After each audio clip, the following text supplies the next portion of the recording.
Hello, my fellow YouTubers and subscribers, and welcome one and all to my latest movie review, where today I review the sequel to Knives Out, Glass Onion. I mean, its actual title is Glass Onion, a Knives Out Mystery, but I'll just call it Glass Onion. It's just so much easier. Like the first movie, this was also written and directed by Rian Johnson, the man who gave us The Last Jedi, and we all know how everybody hates that film. For some reason. Anyway, I'm not here to talk about The Last Jedi. Now, what's interesting about this sequel is that it's actually bought by Netflix, and the theatrical release for this film is very limited to like a week. Yeah, I managed to catch this movie on the big screen in London. Because I actually go to college in London, I was lucky enough to, after my college day, go and see this movie before it came to Netflix. I do actually have Netflix, but the point being is that I prefer watching films in the cinema when they first release, so yeah, I was glad to actually see it on the big screen where I think it's meant to be seen. The plot of this film is as follows. Framed Southern detective Benoit Blanc travels to Greece for his latest case. Essentially, Edward Norton's character is a playboy billionaire, and he invites all his friends to his Greek island to play a murder mystery game for a long weekend, although it transpires that in the end, the whole game turns out to be reality, and the mystery is actually quite more complex than everybody realizes, and Benoit Blanc has actually been hired by someone to solve the mystery. So that's all I'm going to say, because really, you have to just see this film. You need to see it. Well, Glass Onion. This movie is fan-bloody-tastic. You know, I loved the original Knives Out. I thought it was a fantastic film. And it was just so much fun. And I tell you what, these new films, these Glass Onion and Knives Out, they really give the Kenneth Branagh Poirot movies a run for their money, because these are, in my opinion, more entertaining. They're so much more fun and so much more well crafted. It is fantastically written. Once again, it's another engaging mystery. I mean, I know people have their thoughts about The Last Jedi, and that's fine. I personally enjoyed The Last Jedi. It may not be quite as perfect as I remembered it to be, but I think Rian Johnson is a good writer, certainly for murder mysteries. Not only is he a good writer, he knows how to have fun with what he's doing. You know, he doesn't take the whole thing too seriously, which I think it goes a long way, because there are several moments in this screening where the audience I was with, we were laughing throughout most of it. It is funny. This movie is hilarious. It's just as funny, just as witty as the first movie. Whether it's better than the first one, I don't know. I mean, I think they're on equal footing at the moment. I think they're both equally very good. But I think in a way maybe this one could be a tad bit better, because it's bigger, it's more flamboyant, it's more classy. The whole production design of this film is amazing. The entire Glass Onion dome is really impressive, and it speaks volumes that they were able to design something that good, and the fact that it's set on this remote island gives it a real kind of classy feel, and in a way much more visually appealing than the first one. Not that I had a problem with where the first one was set, it was fine, but I felt like with this one they were able to do something that was a bit more lavish and a bit more, you know, aesthetically pleasing, which goes a long way. So that also gets points from me, and because of that, cinematography is great and improved over the first one. Of course, it is fantastic to see Daniel Craig, Mr. Bond himself, back as this character, Benoit Blanc. And he's part of the reason why I think the first movie was such a success, because he puts on this Southern American accent, plays this detective, and it's really fun. It's such a fun role to play. I suppose it's kind of Poirot, but more of a comedic spin, and obviously Southern American. And some of the jokes in this film are very, very good.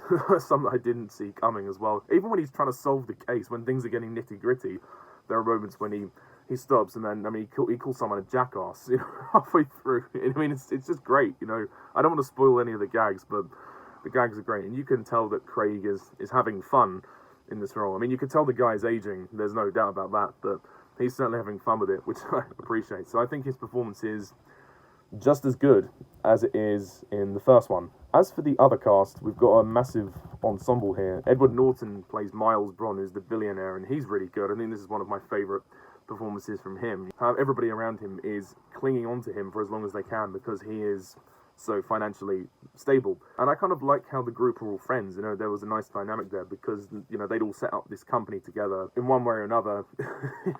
He screwed them all over, which gives them a motive to kill him.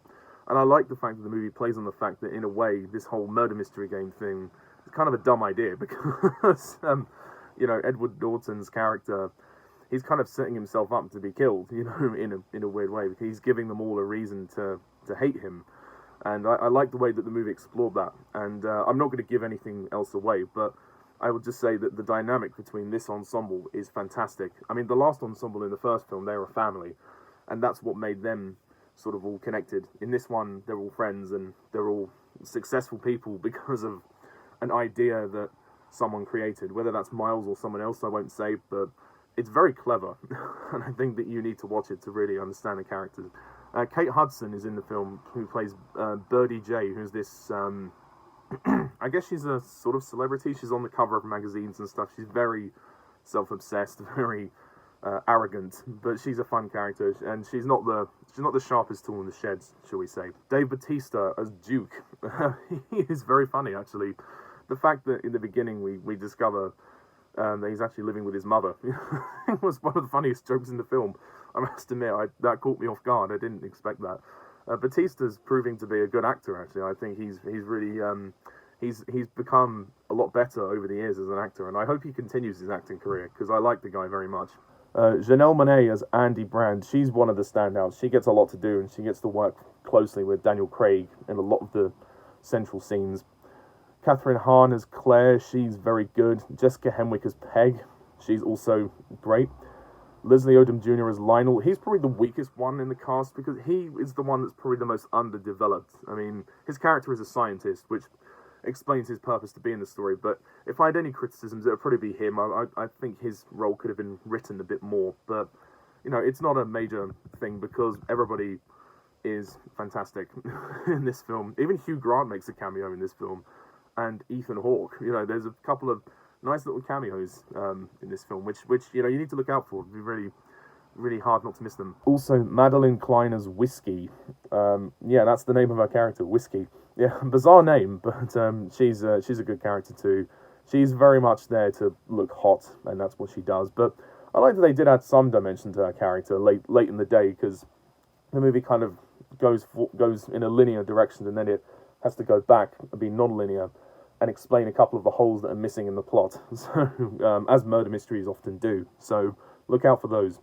There's even a cameo from Serena Williams, believe it or not. The climax is very engaging as well, when everybody's confronting each other. I can't say too much more, but let's just say it gets pretty dramatic in areas, but the fact that it's so funny as well makes it such a fun time, and for the length that it is, the pace really maintained its momentum. It's 2 hours 20 minutes, and I was like, wow, this is actually flowing really quickly. I was on the edge of my seat for most of this film, and that's a real testament to Rian Johnson. He knows how to craft this film, he knows how to pace it. It's definitely one of the strongest scripts he's ever written, I think. And this is a really solid, great mystery. The person who is at fault at the end may not be the person you would want to be, or to some might be predictable. It may or may not, depends on your perception. But the way that the story events unfold kind of make the film feel less like that and make it feel more fresh. Because the film constantly goes in different directions. It constantly plays with the audience, which is what I think is a success about this film, is that it plays with the audience in such a great way. And I laughed so many times. So for me, it's an absolute success. It's definitely one of my favourite movies of the year, and I'm so sad in a way that it's not going to have a longer theatrical release, because I'd love to see it again if I got the chance. But oh well, I've got Netflix, so I can watch it next month when it comes on Netflix. But anyway, that's my review of Glass Onion. So I am going to finish off by giving this film an easy 10 out of 10.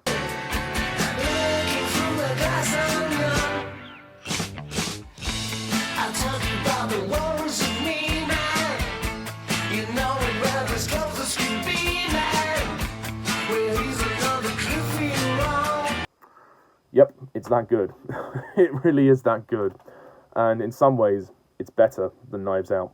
But, I mean, they're both equally on par, I think. I think they're both very good quality. And I believe there is a third movie coming as well, so I'm really excited about that. And I hope that Rian Johnson continues this series, because I really like the Benoit Blanc character. I think he's a great detective, and Daniel Craig's accent is funny. And, the whole ensemble are funny. They're all great characters, and they're very funny. And everybody has a place in the story. even if some people just needed a bit more development. But, you know, that's just my opinion. So, thank you very much all for watching this review. What do you think of this film? Please comment down below. Let me know. Have you seen it in the cinemas? Are you going to see it? Or are you going to wait till Netflix? Whatever the case, comment below. Let me know. Stay tuned for more reviews to come in the future. Please hit the like and subscribe button. And until next time, I'm Pajak's Perspective. See you soon. Bye for now.